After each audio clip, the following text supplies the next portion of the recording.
He moved across America to be a high school teacher. He wanted to make a difference, and they were happy to have this ambitious young man. But he had a secret, a terrible secret.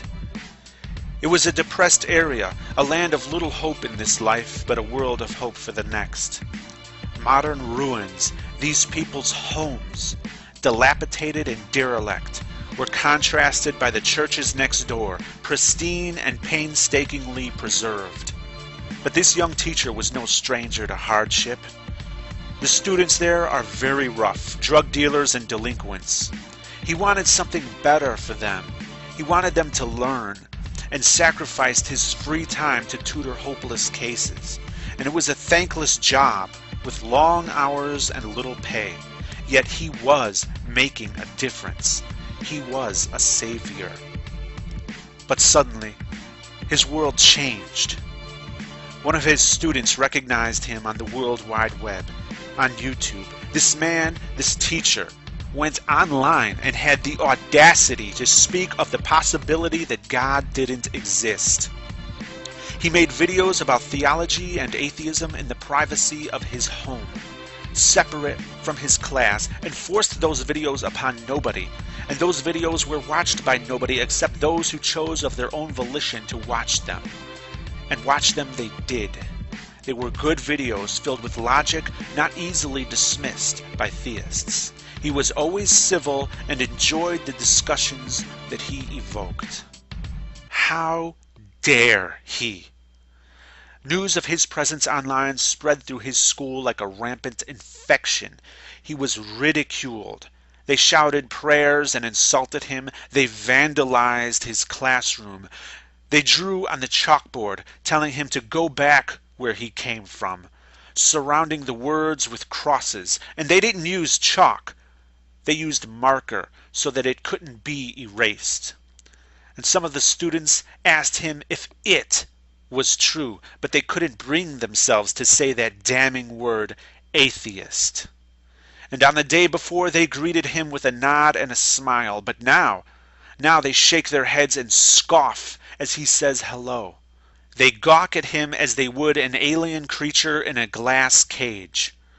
He was threatened with hellfire countless times, and they showed no remorse for his impending suffering. Rather, they were gleeful about it. He would burn for disbelieving, as if he deserved it, as if he could pick and choose his beliefs. This good man was condemned and shunned by convicted drug dealers and assailants, people who he went out of his way to help.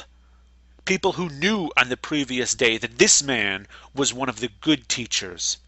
And they turned on him without thinking twice.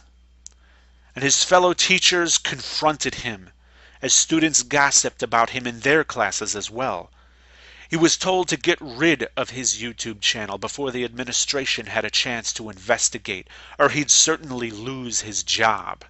All it would take is one angry parent, even a drug dealer's drunken parent, who needs to sober up before being able to comprehend the horror of his precious child having an atheist for a teacher. So, at the risk of becoming homeless, he deleted his channel.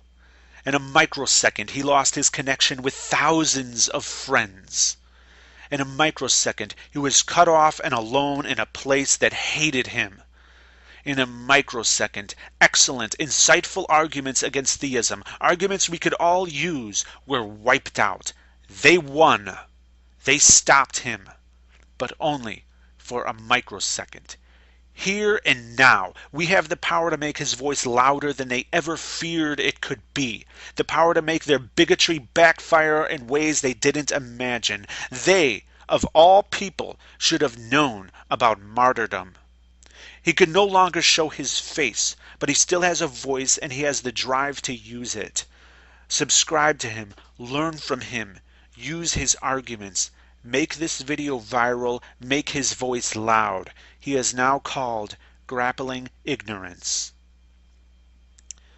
It seems that those who were once fed to the lions have become the lions. But no matter how much they cheat, no matter how much they stack the deck in their favor, they will never defeat us. even as we have the integrity to be fair. We're invincible because we have a weapon that no Christian could ever have. Because the moment they have it, they cease to be a Christian. That weapon is reality. Atheists are everywhere, and we are as ancient as the very first God ever proposed. You cannot recognize us. We are male and female, black and white, gay and straight. The only way we can even identify ourselves is through our free speech, and many Christians would take that from us. But be very careful about how you treat the minorities of today, because we will be the majority of tomorrow. I fear that because of your deplorable treatment of others, the persecution your book says you will suffer will become a self-fulfilling prophecy. I don't want that to happen. And I pledge here and now to never discriminate against somebody because they're a Christian or a Muslim or a Jew or none of the above. And I want everyone listening to me to do the same. And many of those who are offended by the mere existence of non-believers are willing to throw away freedoms that they claim are God-given and paid for in full by the blood of Christian patriots. And they're willing to do that just to shut you up. Why? Well, for many, it's because their cherished beliefs cannot even withstand the most basic of honest scrutiny. And some fear hell, which is nothing more than an ancient system of control for societies that couldn't be properly policed. And some fear change, even when that change is for the better. And the rest, the ones who kiss God's ass, honestly believe that the omniscient, omnipotent, omnipresent creator of all things, the most powerful being that ever existed, needs them to come to his defense. That may seem outlandish, but it's not. Because for certain, you will never, ever see God fighting his own battles. These Christian apologists are full of intolerance and expecting us to swallow it, but I'm not allowing this. First they claim this is a Christian nation, and then proceed to try to merge their little doctrine into biased legislation, like we should give a damn about the God they praise, or their book of contradictions written back in the day. Some mythological, hypocritical bullshit that tends to distort shit, and then you wonder why we all ignore this. You're atheist to each and every other type of God. For all you know, the one you worshiping could be the fraud. Yeah, I know, we taking it out of context. That's what you would say next, like it's so fucking complex. Guess I'm an evil child of Satan, keep on mocking me. Average Americans do not want a theocracy, so keep your mysticism deep inside your mental prisons and let us grown-ups make our own decisions.